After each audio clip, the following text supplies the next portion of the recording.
Kris, what is our fifth and final main topic today? This one comes from Adam Keys.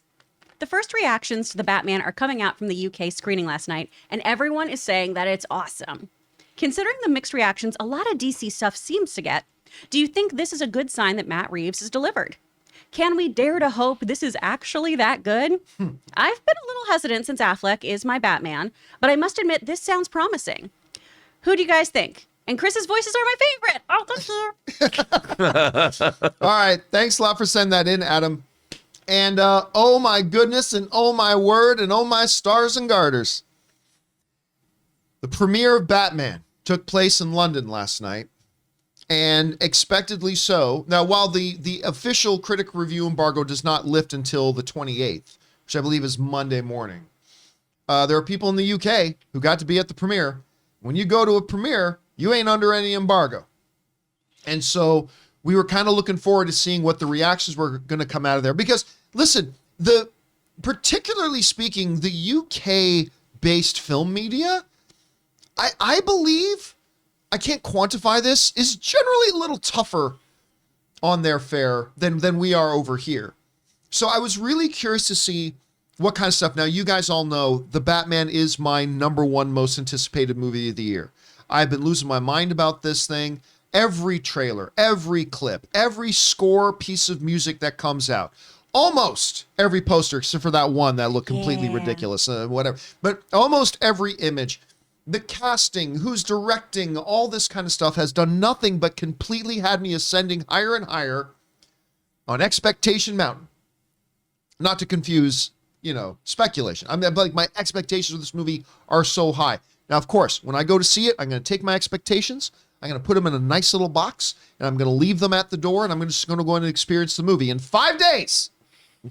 5 days till we get there. By the way, we were listening to Paul Dano talking about the Batman this morning, and Paul Dano just sent a message to the world that he watches the John Campea Show, because he was talking about the premiere, and he said, because you're there at the premiere, and it's game day. That's what he said. He did. Of course, he didn't say it quite like that, but I choose to believe that I choose to believe that basically Paul Dano was letting the world know that he watched the John Campea Show. That's how I choose to interpret it at any rate. But he called it game day, and indeed it is 5 days till game day. And I'm so stoked for this. I cannot believe it. And yes, the first reactions started coming out from what I believe to be a little bit of the harder edge reactioners, and this is what we got. CBR pulled the quote on this one from MTV. MTV UK shared a handful of the reactions following the premiere in London on February 23rd. That's last night. Quote, Matt Reeves delivers a nail-biting, gritty, and fun Batman coming-of-age story. MTV Movies' Hannah Flint shared. Unilad went on to call the Batman absolutely euphoric, with Total Film, one of my favorite outlets, calling it sensational. Empire declaring it gripping, and Insider boldly claiming Robert Pattinson will be your new favorite Batman. Damn. Matt Reeves delivers a nail-biting, gritting, and funny and fun Batman coming-of-age story. It is absolutely euphoric, sensational, gripping, and Robert Pattinson will be your new favorite Batman. All right. There's a couple of these. I want to break these into two different parts. First of all, the generic more ones coming off the top of it there. It's gripping, nail-biting, which is kind of the feeling that the trailers have been giving about it. It feels like that mid-90s intense thriller kind of thing. Like maybe, what was the one with Morgan Freeman, Kiss the Girls? Yeah. Like maybe like kind of a gripping kind of Kiss the Girls kind of played feel Alex to it, Cross. right? Where he played Alex Cross. Not to be confused with the other Alex Cross. He Kissed the Girls and Along Came a Spider. And Along Came a Spider, yeah. And then Medea. Yeah, not to be confused. I like him, but that one didn't work so well. So gripping, absolutely euphoric. I love that phrase as well. So we're hearing just the praise, the general praise. This movie's fantastic. The bold one, though, comes at the end. In a world where we have Michael Keaton's Batman, in a world where we have Ben Affleck's Batman, in a world where we have Christian Bale's Batman, he came out and said, Robert Pattinson's about to be your new favorite Batman. Them's big words. Those are big fighting words. Now listen, the person who said that does not know me, does not know you. Who is going to be your favorite Batman, they have no idea of saying. But they said it anyway. And whether or not it turns out to be true that Robert Pattinson can usurp Ben Affleck as my personal favorite Batman, which he doesn't need to, by the way. I don't need for him to be my new favorite Batman for me to love this movie. But if he did, the fact that they feel safe enough to make a proclamation like that, believing that a lot of people are going to feel that way, that says a lot. He might be right, he might be wrong, but them's his big words. I gotta say, I was waiting kind of anxiously to hear the word coming out of these screenings last night, because you know how excited I am for this film. And what I didn't want to hear was, yeah, it's pretty good. I mean, and that would have been fine. Like, all I want is a good movie. But I was nervous about hearing, it's pretty good. It's like, yeah, you know, it doesn't quite live up to the Nolan Batman films, but hey, it's better than, I don't know. Moonfall. It's better than Moonfall. Yay, it's better than Moonfall. I mean, so I didn't know. Now, Rob, you were telling me yesterday about somebody you know that had gotten a hold of you before we started the show yesterday, and, yes. and you read me their response because they had seen the movie, and it was extremely positive. Extremely positive. And then I heard from somebody we know last night, said, can't say much, favorite movie of the year. And they just left it at that. So that just put this Joker-sized... Well, it is only February, John. I mean, well, come on. Yes, that's true. It's not a lot to compare it to. But still, it put a Joker-sized smile on my face. Couldn't believe what I was reading.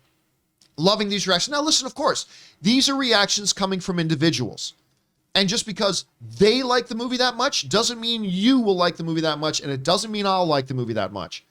But it's certainly better than not hearing such positive rave reactions coming out. You know, like, sometimes these reactions, well, most of the time the reactions we get out of these things generally end up being how people feel, but sometimes we've seen examples when it doesn't. But you'd rather hear great reactions than bad ones, and these ones are over the top good. Rob, you're hearing these reactions. What are your thoughts, and where's your expectation for the Batman right now? Here's the thing. We have a spectrum of Batman movies. On one hand, we have the Tim Burton, Anton Furst production design, this is set in a world unto itself, Batman. And then we've got the Joel Schumacher era with Val Kilmer and then George Clooney. Then we come on further down the spectrum, the Christopher Nolan Batman movies, which are far more realistic. And somewhere between the Schumacher Burton era and the Christopher Nolan era, we have the Zack Snyder era of Batman, which leans more toward fantastical. I think this Batman, and the thing that excites me the most about this Batman is going to be the most real world Batman that we've ever had. You can see it in the way it's shot, at least from the scenes we've seen. Even the music, John. I keep listening to those 3 pieces of music that they've released. Good. They're so good, but it's a totally different realm. I mean, the Catwoman theme is jazzy. Jazz has not existed in the Batman franchise. I mean, Prince did, but I'm talking about, you know, people smoking cigarettes in jazz clubs at 3:30 in the morning in Paris. I know it sounds strange, but we haven't had that before. This is a real world. It's going to be, at least from my perception so far, the most real world of all the Batman movies by a wide margin. So we're going to believe, the same way we might have believed A Man Can Fly, this Batman movie is set in the real world of, quote unquote, real world, like of Fincher's Zodiac and Seven, which they keep bringing up. There's no fantastical element of this. This is going to, I mean, Batman has an element of fantasy, but what I mean is this is going to feel like this movie, if you took Batman out of it, it could have been a crime thriller that Michael Mann would have made. And that's what I mean. And that's why I am deliriously excited to see this Batman, because my big question was, how do you make it different? How do you differentiate it from all these other visions of Batman we've been getting since '89? And the way you differentiate it is you make it the most realistic, down-to-earth Batman that we've ever seen, where Batman, more than ever, we believe that he could exist in the world we live in. We want to take a minute and thank the sponsors of this video, Liquid IV. Now listen, just one stick of Liquid IV added to 16 ounces of water will hydrate you faster and more efficiently than just water alone. It contains 5 essential vitamins like B3, B5, B6, B12, and of course vitamin C, with 3 times the electrolytes as traditional sports drinks. And what makes Liquid IV so effective is the science of cellular transport technology, or CTT. You see, it's designed to enhance rapid absorption of water and other key ingredients into your bloodstream faster and more efficiently. It tastes great, and it's a great thing to take when you feel run down, you need your daily hydration boost, or even a little bit of hangover recovery. You know, Ann and I get up pretty early in the morning to go to the gym because we can't go to the gym at any other time during the day. And for the last couple of weeks, I have been drinking 1 full glass of water with Liquid IV, and all I can tell you is you can feel the difference during the workout. So go and grab Liquid IV in bulk nationwide at Costco, or you can get 25% off when you go to liquidiv.com and use the code CAMPEA at checkout. That's 25% off anything you order when you use the promo code CAMPEA, that's CAMPEA, at liquidiv.com. Experience better hydration today when you go to liquidiv.com, and remember, use the promo code at checkout, CAMPEA. You know, you bring up a really interesting point about that, because we've talked a lot about Joker over the years, right? Because every time you're going to try to do a new iteration of Joker, you face a large challenge. Besides the fact that he's an incredibly multi-dimensional character. Number one, you have to make him essentially Joker. But number two, you have to make him completely unique from everybody else who's played Joker. And I would contend that so far the storytellers and filmmakers have done a pretty good job with that. Heath's Joker was very different from Jack's Joker. Jack's Joker was very different from Leto's Joker. And so on. And Leto's Joker completely different from Joaquin's Joker. You know, they've done a very good job of that. But the same is true as Batman as well. You're striving to make him, at his core, the representation of Batman. But also at the same time, you're trying to make him a little bit unique from the other Batmans we've already seen.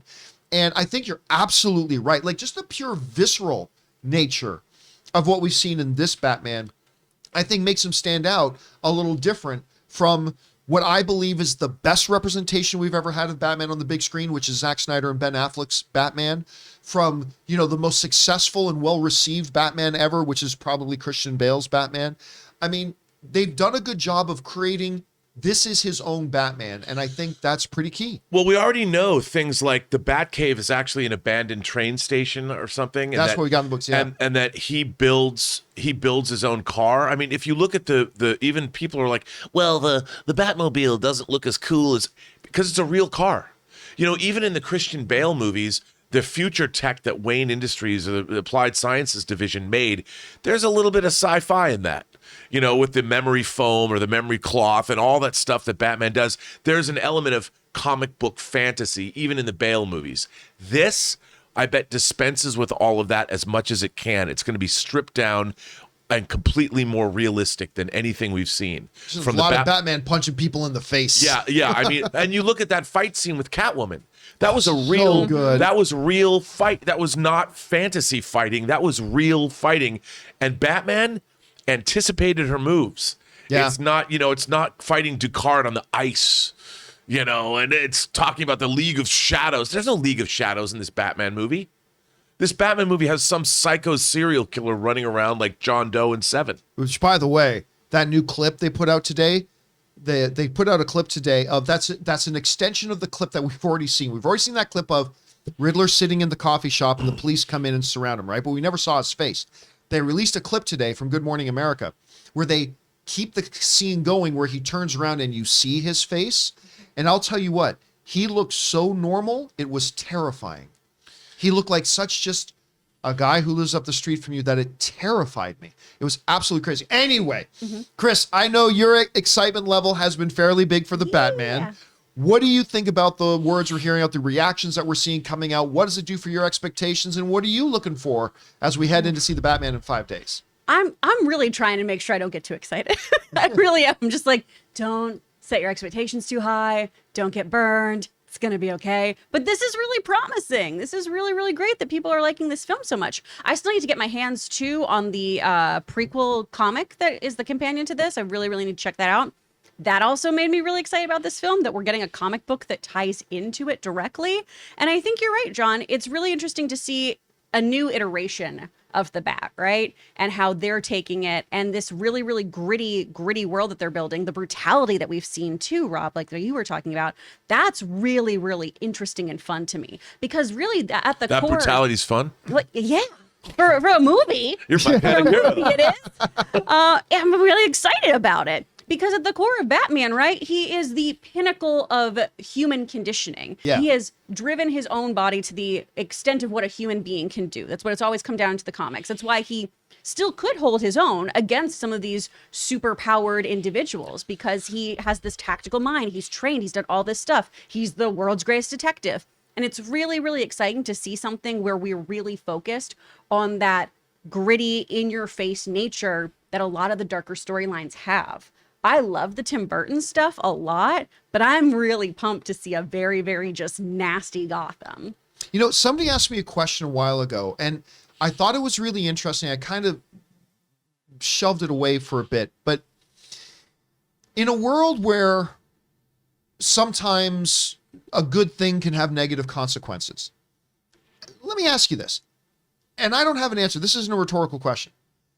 Could there be a slight danger here of this movie being so good that it makes, sits outside of the DCEU, that it maybe makes the movie-going public look at the ongoing DCEU movies as, Like, is there a potential, is there a risk here that this movie could shine so bright that it kind of overshadows the other stuff they're trying to do with their DC properties?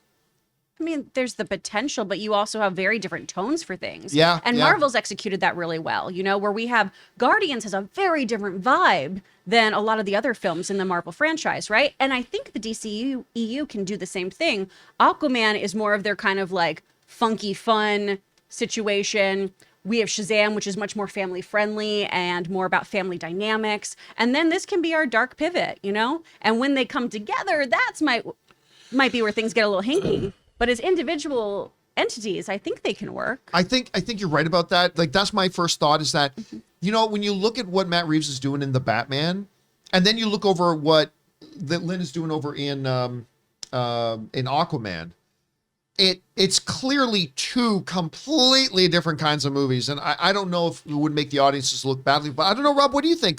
Could the success of The Batman be a bad thing for the rest of the DCEU? You know, I don't think so. Simple answer, I don't think so. Because look, we know, like, for instance, it's the difference between watching 2001: A Space Odyssey and watching Star Wars. You know, we know that these are both space-bound films, but one is dealing with the profound beginnings of humanity, and the other is a space fantasy, you know, with space wizards and laser swords and spaceships and giant talking slugs. You know, everyone knows when they're watching, audiences are sophisticated enough to understand, okay, this is what I'm in for.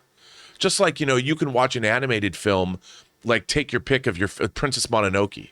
You can watch Princess Mononoke and then you can go watch Finding Nemo. They're both animated movies, but you can tell because of the tone and the way it's set up, you can enjoy those. You buy in from the beginning. When we're going to see Batman, Ben Affleck, and Michael Keaton come back in The Flash and Flashpoint, this is fantasy sci-fi. Whereas this Batman movie is probably going to be described as a crime thriller that happens to have Batman as the main protagonist. And it's going to be presented tonally in a way that we've never seen before. I would call this Batman, in my own mind right now, using my own analogy, this is going to be the 2001 of Batman movies. Yeah, and Fast and Furious 5 was the Citizen Kane of the Fast and Furious franchise. Yeah, this is 2000, 2001. 2001 of Batman movies, and people are going to laugh. But if you go and if the Tim Burton Batman movies were, say, call it the Planet of the Apes, you know, talking apes and Charlton Heston. Good analogy, since Matt Reeves did direct Planet of the Apes movies. Yeah, I mean, and it's I think that, though, because even within science fiction movies, there's wildly different tones. You know, 2001 is more along the lines of something like Close Encounters, you know? Right. By the way, I want to point out, in asking the question, that I don't think it will, but in asking the question, hey, you know, do you think maybe the big success, if it's that good, it could negatively affect the other things? One of our viewers in the live chat there, Reggie Phoenix, had a great response. He said this. He says, well, we jumped from Shazam to the Joker. I mean, and that's true. And true. we were able to, we as the audience were able to watch Shazam. I love Shazam. It's one of my favorite DC movies ever. I thought it was fantastic. And then we went right into the Joker, which won Academy Awards. And you're right, there was no problem with the success of either of them. You know what? Go ahead. Oh, no, I was just saying, someone pointed out, like, if they do go with another movie, this character, the ventriloquist, as a villain in the next one, that would be creepy as hell, wouldn't it? I thought that idea would be. It's a very creepy villain. I like someone in here also recommended Hush, which I'd love to see a film version of Hush done well. I think we're definitely I think we already see some influences of Hush in the trailers that we've seen. You know, John, when I was talking about Planet of the Apes, I was thinking about the original Planet of the Apes. But if you think about what Matt Reeves did in his Planet of the Apes movies, and you compare like Escape from the Planet of the Apes, where you have the 3 apes come back from the future and they're out shopping in Beverly Hills and they become the toast of the town. I mean, this is it was the George Clooney Batman of the Planet of the Apes movies. Yeah, so and then Matt Reeves came in and he made his Dawn of the Planet of the Apes and War of the Planet of the Apes. So he's already he did for the Planet of the Apes movies what he's now doing for Batman. I agree. Anyway, guys, question is for you. What do you think about the reaction? Now, of course, the first reactions are not the be-all and end-all of what a movie will be. I mean, quite often it's pretty accurate, but we've seen cases where it's not, and that's fine. But how does it make you feel hearing these kind of reactions? Reactions like absolutely euphoric and spectacular, and hearing things like Robert Pattinson is going to be your new Batman. It's at least got to be encouraging. How are you guys feeling about that right now? Jump on down to the comment section below and let us know your thoughts.